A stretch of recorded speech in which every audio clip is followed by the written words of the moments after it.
L'infidélité. Bonjour à tous et bienvenue dans ce nouvel épisode de Thérapie de couple. Je suis Émilie Cousin depuis Marseille, thérapeute de couple et sexothérapeute. Et aujourd'hui, nous allons parler d'un sujet que beaucoup n'arrivent pas à accepter, qui ne fait pas forcément partie de leurs valeurs. Mais on va aller encore plus loin que ça. Et oui, je parle de l'infidélité. Alors, qu'est-ce que l'infidélité? L'infidélité, c'est quand on rompt une promesse que l'on a faite à l'autre. On vit dans un monde où l'on est censé être exclusif la plupart du temps. Certains sont polyamoureux, en couple libre, dans le libertinage. Et ça, c'est un accord que les deux parties ont établi ensemble. Mais l'infidélité, moi, j'y vois plusieurs stades. Parce que certaines personnes vont considérer quelque chose comme de l'infidélité, là où d'autres vont considérer que ce n'est rien du tout. Alors, voici les 4 niveaux d'infidélité que je propose, dont je parle en séance et qui permettent de mieux comprendre ce que vit chaque personne. Le niveau 1. Une personne dans le couple écrit à une autre sans s'être vue, sans avoir partagé quoi que ce soit de physique. Le niveau 2. Il y a des échanges de messages et ils se sont vus en dehors, dans un lieu public. Mais il ne s'est rien passé, aucun baiser, aucun contact physique. Le niveau 3, c'est la même chose que le niveau 2, sauf qu'il y a eu des échanges physiques, des baisers, se tenir la main, des choses comme ça. Et le niveau 4, celui-là, je vous laisse deviner. Mais il regroupe tout ça avec des échanges corporels et sexuels. Voilà les 4 niveaux. Et peut-être, dites-moi en commentaire si pour vous, il manquerait un niveau. Pour résumer cette introduction, l'infidélité, tout dépend de la personne qui va la vivre et qui va plus ou moins pardonner, continuer ou pas. Dans votre pratique, vous constatez que les couples ne sont pas toujours d'accord sur ce qui constitue une infidélité. Comment ça se passe quand l'un dit « c'est rien » entre guillemets et l'autre est des vastiches? Oui, et ils ne sont vraiment pas d'accord. Il y en a qui sont déjà au niveau 1, le simple fait d'écrire à quelqu'un, et d'autres ne considèrent l'infidélité qu'à partir du niveau 3 ou du niveau 4. Et quand il y a cet écart-là, ils sont dans l'incompréhension totale. La personne qui a écrit justifie le fait de vouloir s'évader et on en parlera un peu plus tard. Et l'autre, de son côté, se sent trahi. La perte de confiance est déjà là. Au niveau 1, les messages sans rencontre physique, est-ce que certains patients minimisent en disant « je n'ai rien fait ». En réalité, ce n'est pas tout à fait ça. La plupart du temps, ils ne minimisent pas vraiment. Ils disent plutôt que c'était juste pour rentrer dans le jeu de la personne, qu'ils savaient que c'était une arnaque, mais qu'ils n'ont pas voulu en parler parce qu'ils ne voyaient pas l'utilité, ou parce qu'ils avaient peur d'une réaction de jalousie. Alors, face à ça, je leur pose des questions. Si vous saviez que c'était une arnaque, qu'est-ce qui fait que vous êtes resté dans la confidence? Qu'est-ce qui fait que vous n'avez pas parlé à votre moitié? Et si c'était une vraie personne sans but précis? Qu'est-ce qui fait que vous n'en avez pas parlé non plus? De quoi avez-vous peur? Qu'est-ce qui aurait pu se passer si vous en aviez parlé? Ce sont ces questions-là qui permettent d'aller vraiment au cœur des choses. Et l'infidélité émotionnelle? Tomber amoureux de quelqu'un sans jamais se toucher? Vous la placerez où dans vos niveaux? Ce qui est important à comprendre, c'est que l'infidélité, la plupart du temps, ce n'est pas l'acte en lui-même qui pose problème. C'est qu'il y a eu du mensonge, quelque chose de caché, un secret. Quelqu'un qui tombe amoureux sans jamais toucher l'autre, je dirais que c'est plutôt un niveau 2. Mais c'est un peu plus particulier. Ça va encore un peu plus loin parce que là, on parle de sentiments. Sauf que, malheureusement, beaucoup de personnes pensent que c'est de l'amour, alors qu'en réalité, c'est souvent juste de la nouveauté. On tombe amoureux de la nouveauté et on confond amour et émotion. Or, ce sont deux choses très différentes. Quelle est la vraie raison pour laquelle quelqu'un trompe? Est-ce toujours un manque dans le couple? Ça peut venir d'une négligence. Quand dans le couple, il n'y a plus que de la logistique qui fonctionne, plus d'affection, plus de complicité, les deux sont juste des colocataires. Et là, l'infidélité a beaucoup plus de chances d'apparaître. Et il y a aussi l'infidélité qui naît dans le milieu professionnel. La personne vit une situation difficile, son collègue vit la même chose, et comme ils recherchent tous les deux la même chose, les choses se passent. Que l'autre soit célibataire ou déjà en couple. Mais ce qui est important à comprendre, c'est que ça ne vient pas uniquement de la personne elle-même. C'est souvent le résultat d'énormément de remises en question qui s'accumulent sur plusieurs mois. La personne a remis en question d'abord ce qu'elle est, puis sa relation. Elle s'est dit, ça fait longtemps que je vois la situation comme ça, j'en parle, mais on ne m'écoute pas. On est clairement dans un grand manque de communication qui est pourtant le pilier d'une relation durable. Avec les 5 blessures, quelle blessure revient le plus souvent chez celui ou celle qui trompe? C'est le rejet. La blessure qui revient le plus souvent chez quelqu'un qui va voir ailleurs, c'est de se sentir rejeté ou même abandonné. Parce que la blessure d'abandon est très proche du rejet. On va aller chercher quelqu'un qui, lui, ne va pas nous rejeter. Et en fait, souvent, tout commence très innocemment. On partage ce qu'on ressent avec quelqu'un qui nous écoute. Cette personne ne nous abandonne pas. Elle est là. Elle prend des nouvelles. Elle demande comment on va. Et à force de discuter, de se confier, des sentiments se développent. Je le redis, ce ne sont pas forcément des vrais sentiments amoureux au sens profond du terme. Les sentiments amoureux, ça se construit sur des mois, des années, mais ces échanges créent quelque chose. Et comme je le dis toujours, il vaut mieux résoudre les problèmes qu'on a déjà à la maison plutôt que de tout faire éclater. Parce que moi, je les vois en thérapie. Les schémas se répètent, et quand ça arrive une deuxième fois, au lieu de se dire qu'ailleurs c'est mieux, peut-être faudrait-il d'abord aller au cœur de la relation actuelle et faire le nécessaire. Et si l'autre ne veut pas avancer, il vaut mieux alors rompre proprement que de trahir. Et chez celui ou celle qui est trompé, quelle blessure revient le plus souvent? C'est la trahison et l'injustice. Le mensonge, le non-respect de soi, du couple, de tout ce qu'on a construit ensemble. Ce qui m'est remonté le plus souvent en séance, c'est que ce n'est pas l'acte en soi qui est le plus douloureux. C'est comment ça a été découvert. Le fait que la personne l'ait appris par ses propres moyens, seule. C'est ça qui rend tout encore plus difficile à porter.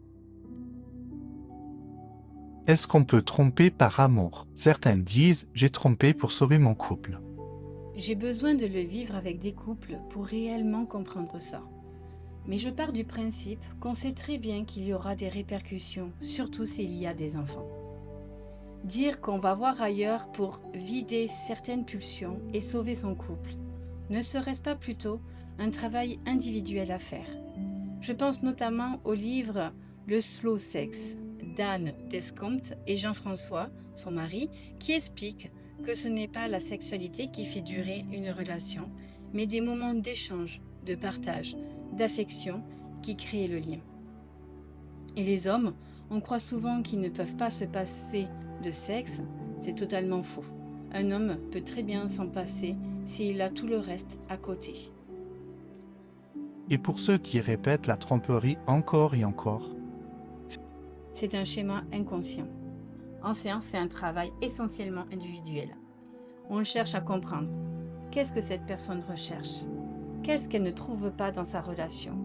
Qu'est-ce qu'elle trouve ailleurs qui la satisfait sur le moment? Et je dis souvent, on peut pardonner une fois, mais rarement deux. La personne qui continue à donner des chances souffre souvent de la blessure d'abandon.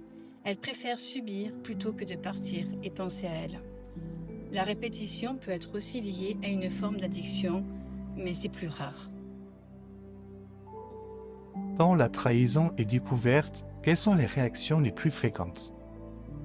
Avant d'arriver à la décharge émotionnelle, les cris, les pleurs, parfois même de la violence tellement on est dans l'incompréhension, la plupart du temps, la personne trompée va d'abord tester l'autre.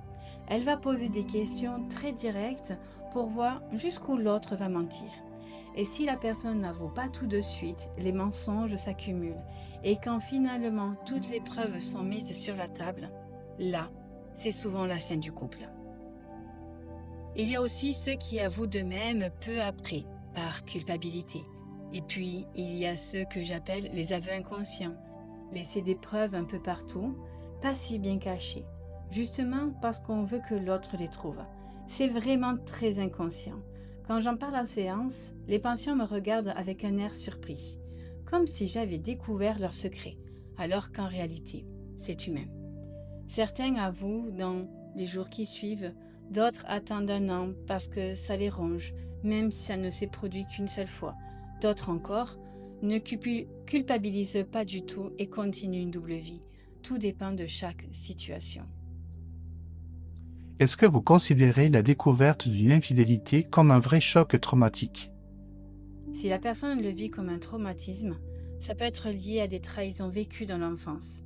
Et il y a aussi le fait de se sentir acquis, de ne jamais avoir imaginé que ça puisse arriver. On se dit, je n'aurais jamais cru qu'elle aurait fait ça. Pour moi, il n'y a pas forcément un terme thérapeutique unique pour ça. Mais oui, le traumatisme en fait partie, dans le sens où certaines personnes ne s'en remettent jamais et partent en dépression. La personne qui a trompé réalise-t-elle vraiment la blessure qu'elle a causée? Ça dépend vraiment de la personne. Certains vont prendre pleinement conscience, culpabiliser énormément et changer de comportement. D'autres ne culpabiliseront pas, parce que les sentiments pour leur partenaire se sont effacés et qu'elles s'en désintéressent. Ce que je constate, c'est qu'on ne mesure pas toujours les répercussions sur tout l'environnement. Les enfants, la famille, les amis, et la personne qui a trompé vit souvent avec quelque chose d'inachevé dans sa tête. Parce que l'aventure n'est allée nulle part ou pas assez loin, et ça perturbe beaucoup. Quand un couple arrive en thérapie après une infidélité, sur quoi travaillez-vous en premier? Je travaille comme avec tous les autres couples, infidélité ou pas. On commence par la communication et par la rancœur, les frustrations accumulées. C'est le premier point. Parce que s'il n'y a que des cris et des incompréhensions, impossible de comprendre les motivations et de remettre les compteurs à zéro. J'ai actuellement un couple où ce qui est vécu comme l'infidélité, c'est du niveau 1. La personne s'est confiée à quelqu'un sans arrière-pensée, sans ambiguïté de la part de l'un et de l'autre. Expliquer qu'il n'y a pas eu d'infidélité dans ces cas-là, c'est vraiment très compliqué, parce que certaines personnes ont des valeurs très fortes. C'est une situation délicate. Donc on travaille la communication, on remet à place des rituels de couple qui avaient disparu et on travaille la confiance par des actions concrètes au quotidien, par la parole. Le pardon est-il indispensable pour reconstruire? Le pardon, c'est un grand mot. Pardonner ne veut pas dire tout oublier. Pardonner, c'est pardonner à ceux qui sont ignorants, à ceux qui ne savent pas. Il y aura des moments difficiles, des anniversaires, des dates qui rappellent tout. C'est pour ça que je ne recommande pas de rentrer dans tous les détails de ce qui s'est passé. J'invite plutôt la personne qui a trompé à expliquer pourquoi, les raisons profondes, sans rentrer dans les détails des actes. Parce que là, c'est au risque et péril de la personne qui entend. Certains demandent quand même chaque détail. Je trouve ça courageux, mais c'est à leur risque. Est-ce qu'il y a des signes qui montrent qu'un couple peut se reconstruire? Franchement, non. Les couples me surprennent souvent. J'en ai qui semblaient au bord de la rupture lors des 3 premières séances et à la 4e, ils étaient complètement transformés. Il s'était passé quelque chose entre eux. Tout dépend des motivations du couple. Si les deux veulent vraiment se reconstruire, ils vont tout mettre en œuvre. Par contre, Pour la personne qui a du mal à passer outre, malgré les semaines et les mois, je lui pose des questions comme: pendant combien de temps êtes-vous prêt à continuer dans cette situation? Est-ce que la douleur augmente, stagne ou diminue? Qu'est-ce qui fait que vous êtes encore là? Ce sont des questions qui permettent de l'accompagner vraiment. La confiance, une fois brisée, peut-on vraiment la reconstruire après une infidélité? Pour d'autres choses dans la vie, oui, mais l'infidélité, c'est très peu probable. On reste toujours sur le qui-vive, attentif aux moindres détails. Est-ce que c'est viable? Je ne suis pas certaine. Mais ça dépend de la résilience de chacun. Une personne avec une forte résilience peut passer outre. Une personne avec peu d'estime d'elle-même aura beaucoup plus de mal. La cicatrice, elle est permanente. Elle peut se réouvrir à la moindre petite chose. Elle ne se soigne jamais complètement en profondeur. Mais certains passent à autre chose parce qu'ils ont compris ce qui avait déclenché tout ça et qu'ils ont décidé d'avancer. Dans votre livre Vivre à deux, les clés pour comprendre et harmoniser votre couple, vous évoquez le fait qu'une infidélité peut transformer positivement un couple. Oui, parce que l'infidélité met le doigt sur ce qui n'allait pas, sur ce qui a déclenché la crise. Et ça peut créer une nouvelle connexion, complètement différente. Je ne dis pas qu'il faut vivre l'infidélité pour en arriver là. Au contraire, si vous sentez que quelque chose se dégrade dans votre couple, il vaut mieux faire une thérapie avant que l'infidélité ne laisse tous ses dégâts. Mais certains couples, après avoir traversé ça ensemble, se redécouvrent vraiment différemment. On travaille le langage de l'amour, la représentation de la sexualité, l'approche du slow sex, où il n'y a pas forcément de spontanéité forcée ni de pénétration systématique. C'est une toute autre façon d'aborder l'intimité. Et comme je le dis toujours, si on y croit fort, rien n'est impossible. Est-ce qu'on peut anticiper une infidélité? Oui, il y a des signes à prendre en compte. L'éloignement progressif dans la relation. On ne parle plus que de logistique, plus de la relation elle-même. La moindre parole est mal interprétée. Plus de rapports sexuels depuis 2 ou 3 mois minimum. Certains attendent 6 mois sans rien. La personne est de plus en plus sur son téléphone alors que ce n'était pas le cas avant. Ce ne sont pas des certitudes, mais ce sont des signaux. Et l'invitation que je fais, c'est d'ouvrir un espace de dialogue. S'il y a quelque chose qui ne va pas, s'il y a le moindre doute, parlons-en avant de commettre l'irréparable. Quelle est la meilleure protection contre l'infidélité? La communication, l'ouverture, la complicité, le fait de pouvoir parler de ce qu'on ressent sans tabou. Ça ne marche pas à tous les coups. Certains rechercheront toujours une sensation qu'ils ne trouvent plus chez leur partenaire. Et à eux, je dis, ça ne dure qu'un temps. Parce que si vous l'aviez au début et que vous ne l'avez plus, avec une autre personne, ça sera exactement la même chose. Ne confondons pas l'amour et l'émotion. Ce sont deux choses fondamentalement différentes. Un dernier message pour ceux qui se reconnaissent dans cet épisode? Pour la personne qui a trompé, j'invite à avouer le plus rapidement possible. Parce que chaque mensonge, chaque secret finit par être découvert. Et c'est souvent ça qui est vécu le plus difficilement. Alors, trouvez les mots pour dire à votre partenaire « J'ai quelque chose à t'avouer ». Je ne sais pas comment te le dire sans te blesser, parce que ce n'est pas mon but. Mais je veux que ce soit constructif, pas destructeur. L'humain fait des erreurs. Nous en faisons tous. Un couple sur 3 vit l'infidélité. C'est une réalité. Mais la façon dont on en sort fait toute la différence. Pour la personne qui a été trompée, concentrez-vous sur vous, sur votre reconstruction, votre estime, votre valeur. Posez-vous les vraies questions. Est-ce que cette situation me convient? Combien de temps je suis prête à tenir dans ce manque de confiance? Est-ce que je souffre de la peur de l'abandon? Ai-je peur de ne pas trouver mieux? Parce que personne n'est foncièrement bien ou mal. On est des êtres humains qui font des choses qu'on peut juger, mais on fait tous des erreurs. Pardonner une infidélité, ça, c'est selon vos valeurs.